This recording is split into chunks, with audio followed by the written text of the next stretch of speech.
CPM পার্টিটা হচ্ছে বেইমান। আমার বাবা দীর্ঘদিন সিপিএম করে গেল, কলা সিদ্ধ খাইয়া সিপিএম পার্টিটা করে গেল, অক্ষণ দেয়া গেছে বাবা যখন মরে গেল আমরা 4 ভাইয়ের ভিতরে একটা সুতা পাইলাম না। আমরা সিপিএম এরকম মির্জাফরের পার্টির পিছনে কে লেগে আমরা ঘুরুম?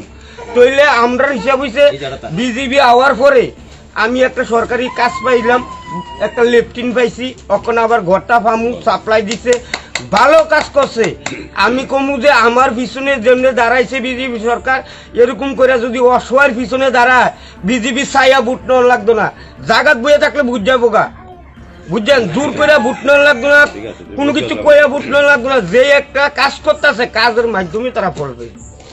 আমি তো খুশি তো বিজেপি, খুশি তো? খুশি, খুব খুশি। ঠিক আছে, আমার খুশির কোনো তুলনা নাই। নমস্কার। আমরা আছি, আমাদের মতো সাধারণ পিছনে আপনারা যে দাঁড়াইছেন এটা লেগে আমি ঠিক আছে, খুশি। নমস্কার। নমস্কার দাদা, অসংখ্য ধন্যবাদ।